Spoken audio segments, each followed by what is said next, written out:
Welcome back. This is your host, Luis Mendez, and I am your real estate agent, your tour guide in Florida, giving you all the information that I have.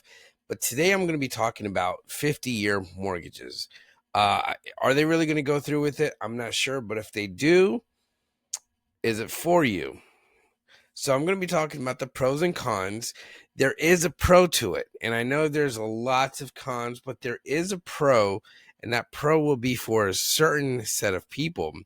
But I am going to talk first about the cons because I think the cons is going to be for a lot of people, and I don't want you to fall for it because the first mindset people are thinking of is, well, if it's let's throw out a number. If it's a $400,000 mortgage at a 6.5% interest rate, going from a 30-year to a 40-year to a 50-year, I apologize, you're going to be saving about $300 a month.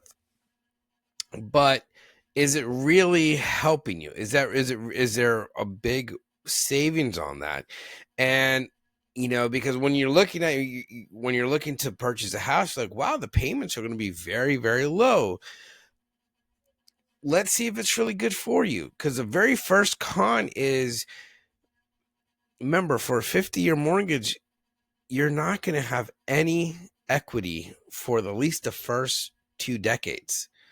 There's and that's a harsh thing. So you're pretty much like, it's turning into a subscription, really, a housing subscription. Yeah, good thing is going to be it'll stay steady. So rental will go up. This one's kind of steady. So you're kind of like you once you set it, it's going to stay that way. The only thing that probably will go up or down will be the insurance and taxes, but won't jump as high, I would say, as your rental. But the whole point about getting a house is to build equity, and if you're not going to be able to touch your equity for 15 to 20 years, I mean, that means if you move into a house, you just had a baby, your child will be either graduating community college or will be a sophomore in college by the time you could dive into some equity into your home, because the majority of your payments are going straight to your interest. You barely anything's going to your principal, and you're like, oh well, the difference I could just add to the principal. You might as well just get a 30-year mortgage if you're going to start, if you're willing to add that much, because you could pay it off a lot faster. So I mean, that's the first con, is there's almost no equity within the first 15 years, and if you try to sell the house within the first 5 to 10 years, you're walking away with nothing. When I get a client who buys a house and then decides within a year or within 2 years they want to sell the house, it's like, we kind of have to have that conversation. You're not going to get a lot. The value went up, but with the fees you're paying, you're going to kind of balance out. We're kind of breaking even there. So now, instead of 1 to 2 years, we're talking 5 to 10 years. Imagine you live in a house for 10 years, you want to sell it, and you don't have any equity. You're stuck in a house. That is terrible. Or you're going to have to, you would lose money on the deal. All the money you would put into the house, you pretty much lose it. So it's number one, it's just a bad deal. Number two, the interest rates, what you pay in interest. Like I said, about a $400,000 loan at a 6.5 interest rate, let's just use today, was kind of average right now in November 2025. If you do a 30-year mortgage, you're paying about an extra $110,000, maybe up to 600 depending. For a 50-year mortgage, you're paying more than double. You're paying 900,000, close to $1 million on your interest rates, which is bananas. You're paying so much for so much longer. Get it. I always recommend I like the Dave Ramsey way. The Dave Ramsey way is if you have 20% down, do a 20% down on a 15-year mortgage and try to pay that off. That is going to be the smartest, wisest thing you could do outside of buying a house cash. But if you can't do a 15-year, do a 30-year and pay for it like a 15-year as much as you can. At least the first 5 years you could pay, and you would make a big, you make a big dent in your home and into the interest rates, or you be paying the principal, and you end up with so much more equity, and you could pay your house a lot faster with that mindset. But when you're having a 50-year mortgage, the first 10 years, you're going to have to be putting so much into it, hopefully knocking down something. Then you might get it down to like a 40-year, maybe a 35-year mortgage, which you don't want to do that. The whole point of a 30-year mortgage, it's a little bit cheaper than a 15-year, and it makes it easier for you. But the wisest, best choice for buying a home, if you can, is 20% down on a 15-year mortgage. That is going to be the absolute best, wisest financially choice to make, because in 15 years, but before your kids graduate, you'd have the house paid off.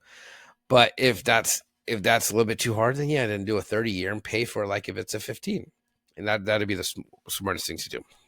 Number 3, taxes and insurance destroys all the benefits. And, that's kind of like what I'm saying. Your mortgage, your pretty much your mortgage rates will be low. You're saving maybe $300, on your monthly payments for that, but your interest rates and your insurance is just going to stay high, and who knows how long the mortgage insurance will be for. Is everything that you're saving from going from a 30 to 50, you're just wiping it all away. It just doesn't make sense. Number 4, you're pretty much going to outlive the loan. Now most people are buying homes in their late 30s, because that's when people are stepping into their careers. They're getting paid more, and it's really rare. Well, we still get some younger folks buying houses, but on average, we're getting folks buying their first house in their mid 30s, and mid 30s to mid to early 40s. They're buying their first house ever. So your house will be paid off when you're 90.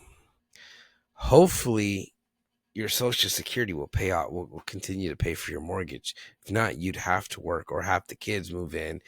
It's going to be really terrible, where if you buy your house when you're 30, by the time you're 60, house is paid off, you still work a few more years, and then you get into retirement, and then you could enjoy a paid off house and, have all that equity. If you want to sell that, move to a smaller house, or sell that, move to a different town where the houses are smaller, you have way more options that way. But being stuck in a 50-year loan, it's like a prison cell. It's terrible. Here's another one. The risk of, if let's say the market gets hit and you need money. You can't pull out, you can't refinance. It's going to be so much harder to sell, because you're going to try to sell for some equity.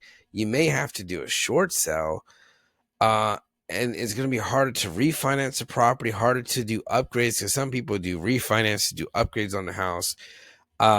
It's going to be so much harder to do that. Or if they fall into an emergency, people refinance to pull money out of their equity from the house. The whole point of having a home is a home is supposed to be a great investment. You could borrow against your equity. And like, if something crazy happens, you need to pull out $40,000-$50,000. Well, people would borrow against their house. But if they have no equity in your home, you're tough, man. You're out. You're stuck, which is very sad. Number 6, a lot of people talk about the inflations, the artificial inflations on the property. Who knows what it'll be, but probably most lenders may not support it. Appraisals, it could really hit the market really hard where we could see prices go up big time. Now that everything's affordable, then it makes it impossible to get a 30-year mortgage, and then a 15-year mortgage is completely obsolete. That's going to be the new cash buyer, because getting a cash buyer at a house, if the whole town or whole cities or states average is at $1 million, getting a bunch of cash offers on that is going to be really, really rare.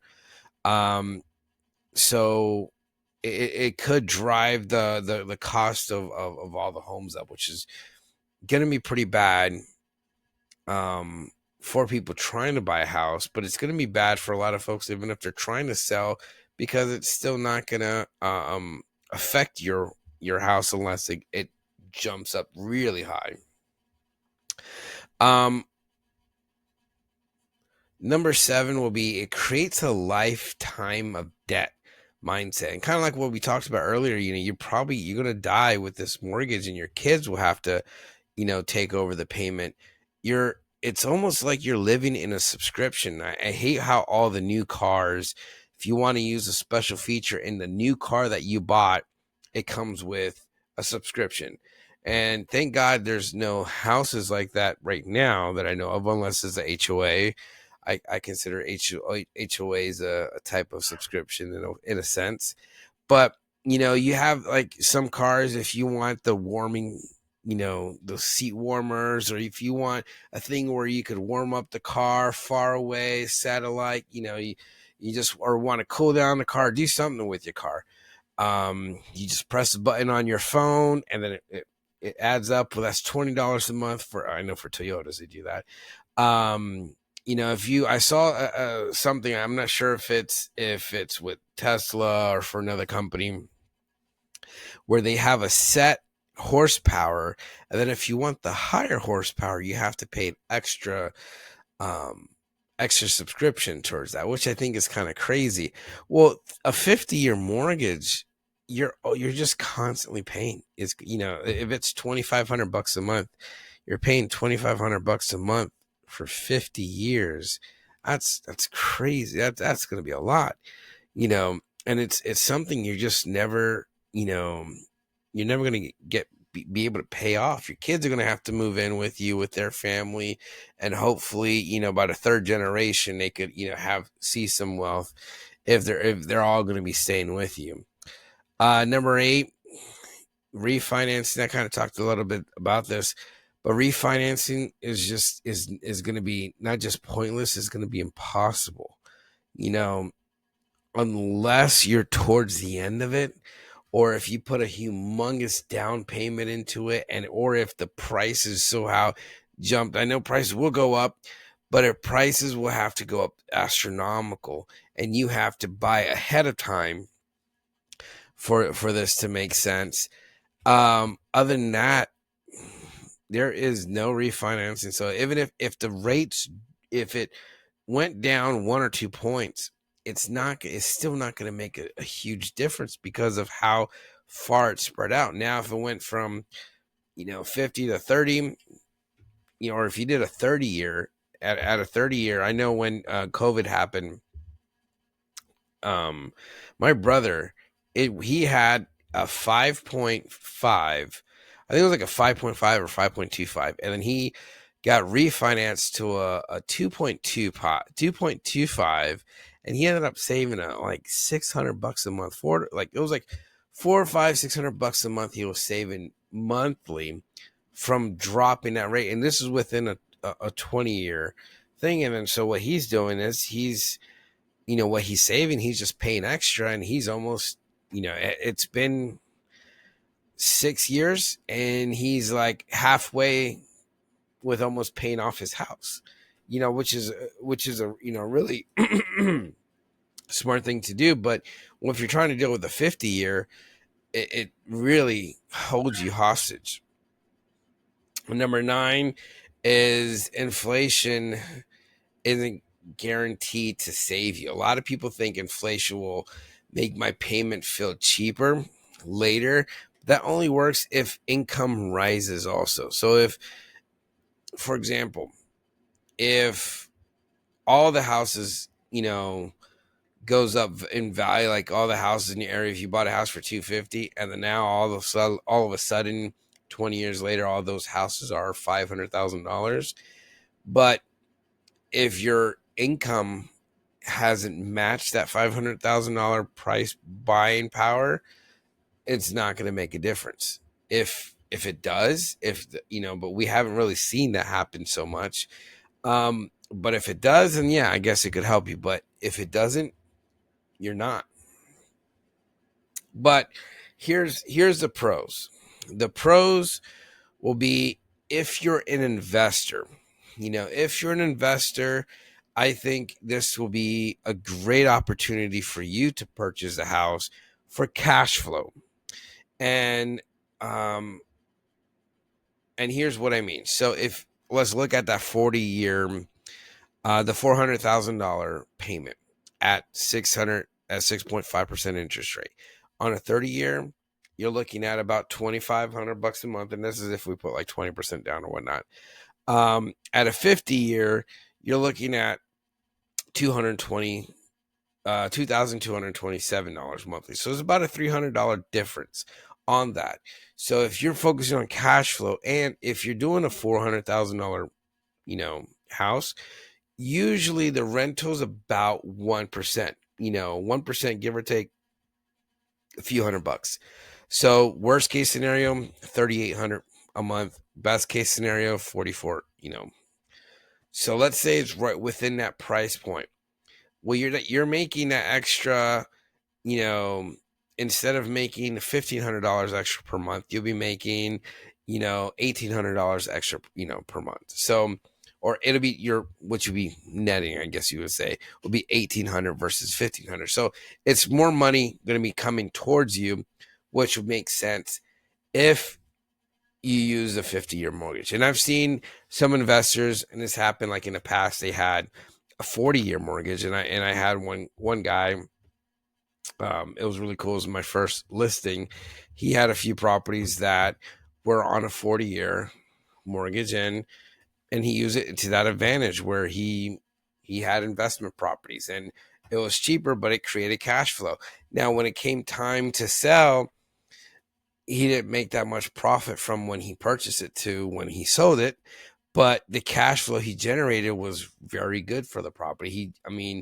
He got the property where it was very cheap, and the cash flow was very well. And till this day, I think it's kind of crazy that he sold it because it was working really well for him.